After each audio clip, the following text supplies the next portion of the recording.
What is good, people? My name is Kris, and I'm the host of the podcast called Cannasations with Kris, where I highlight the cannabis industry, usually in Vermont, but this time I done made it to NECANN out in Boston. So we're going to be out here talking to different people, finding out what they're doing here. We got people from all across the country. So we're going to have different people come on, talk about what they're doing, how they're contributing to the cannabis industry. And for this show, like I'm being filmed, but shout out to the How You Doing show who provided me this space to be able to do this and the people to help me get there. So we're going to go start and get my first guest and get this shit started. You know how we do. All right, for our first guest, I just met this gentleman at the beginning of this event, you know, coming in, finding people. His name is Jason Ward, and he's Mary Jane and Associates, and he's also a certified Gangier, which a lot of you listen to my podcast. I've said that I wanted to, you know, become a part of, be a part of, and eventually get in that. So first, thank you for coming on the show. Greatly appreciate it. My pleasure, Kris. Thank you for being my first guest. Oh, yeah. Well, there's nobody to follow, so the pressure's off. That's it. We're over. We're done. Yeah. But won't you introduce yourself and talk about what you do in the cannabis industry? Sure. My name is Jason Ward. The women I work for own a company called Mary Jane and Associates. Mary Jane and Associates started with a view many years ago to serve the industry from a human capital standpoint, from an advisory standpoint. It means headhunting, right? Recruiting, but at a senior level. And at the time, one of our hot topics was diversity and inclusion at a senior level within the MSOs. This is back during Cannabis 2.0, right? Okay, licenses are fine, but what about the inclusion? What about the profile of the leadership of these companies should also reflect the communities that have been hardest hit by the war on drugs. So that was an idea that the industry didn't meet us where we were. We're way out ahead of where we figured we might be. So I had to pivot and look at what else we were doing. And I came into the industry from an odd standpoint, from private equity, from vulture capital, right? Distressed debt. And they hired my firm to help them do some work. And I realized we're coming at this from the wrong direction. I need to know more about this industry. I could do more harm than good. Am I playing for the right team? And I got engaged with the Gangier program and meeting the people there, right? The leadership of that organization. And then, your classmates, right? Had a complete change of direction and what did I want to do for the industry. Well, that's one thing that I've noticed about the Gangier program. I've tried to follow different people that I've heard about, and it's very well connected. Your classes, college, you graduate with your classes, everybody's your classmates. And I think you talk to any Gangier, they will tell you the same thing. The value of that community is important. And not all Gangiers get into the program for the same reason, very diverse reasons, right? For example, my colleague, Charles Stockstill, who's running the Terp tasting experience here with our co-sponsor, he's a fellow Gangier, right? This is what we do for one another. The purpose of the Gangier community is to help one another and leverage that business, help them flywheel more business, spin off more business from themselves and collaborate, all for the good of the community as well, right? And we all have our own different way of their own business, right? Some people are in different segments of the business, right? But we can all help one another. And the Gangier platform and other platforms like it, right? Because there are not enough of us yet. There's only 360 some Gangiers. Oh, really? It's a very small community. There were 2,000 people have taken the course, but passed the final, which is very difficult. If I didn't study, I would have failed. Well, that's one thing that it's. You think when you think Gangier and you don't think about it, you think of sommelier, which is dealing with the tasting of wines and stuff like that. You're on exactly the right track. Yeah. Gangier is a sommelier for weed. For weed, yeah. Right? And it's not just all smoking. You're not just sitting there smoking. You have your moments. Of course. You have to learn the flavor profiles and where they come, things like that, correct? And that's the purpose of the Gangier.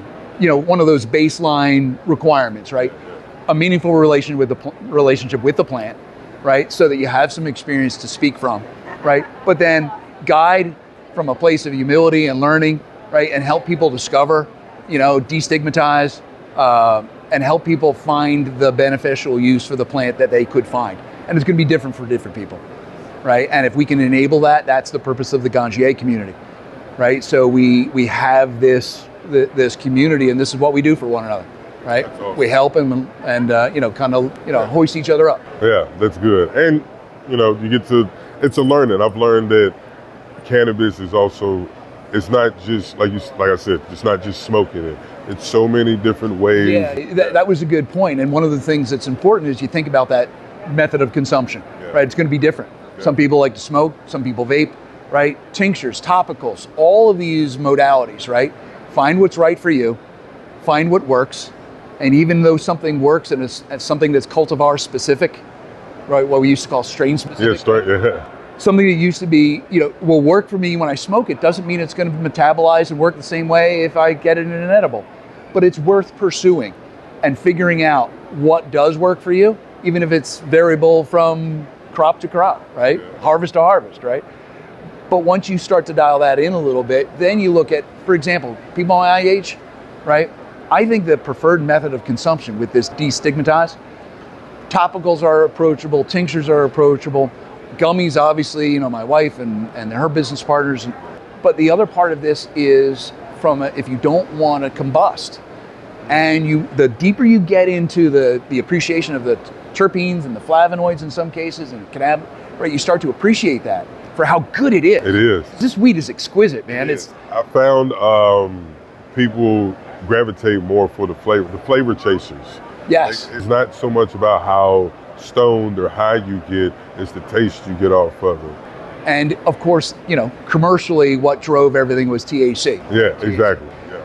And one of the things that you learn in the Gangier community, and when you're connected in that sort of network, those folks who are chasing the flavor and the effect and the experience, because at the end of the day, the experience, right? You talk about methods of consumption. And concentrates with how approachable they are, without an open flame and a dab rig and a blowtorch. Nicks of glass in my cheek, this sort. It's so much more approachable with the tech that's brought there and discreet, so that if you want your medicine or you want that experience, whatever it is you want to do, concentrates are such a good way to experience, from a non-combustion consumption, but then you also maximize some of the terpene profiles that you're able to get at when you vaporize a concentrate. Right. Well, speaking of ways of consumption, on my show I usually ask people a couple of questions about consumptions and things they like to do. So one of the questions I like to ask is, what is your preferred method of consumption? I'm usually a dab guy. Okay. And it's usually a little vape rig. Yeah. I tried, I did it as an engineer. I'm an engineer, so I tested every product, and tried what I liked. And there are a couple that I've got a Puffco. I'm trying to get Puffco, as a sponsor or something. So. No, outstanding product. Yeah, absolutely. It's outstanding, and it's not messy, and it's business. It's a business. Absolutely. Business-like. It's not a loud thing, and I loved it. I like the modular. It's more like acceptable. It is. I understand. Like I love flower. Like I love smoking flower, but I understand that isn't as acceptable. It's more acceptable, but having a vape and things like that, and it's also pretty tasty. It is. You're chasing that flavor. Yeah. And the engineer in me loves the variability in the temperature, because you learn to appreciate those terpenes. Yeah. You can flash off the lighter terpenes sooner, and the flavor profile will change, right? There are some borosilicate manufacturers that do like a borosilicate crucible. Yeah. So as you're pressing your temperature, right, or you're adding heat to the coil, you have to be careful. But the hydrocarbon engineer in you gets to see the fracking of the various things boil.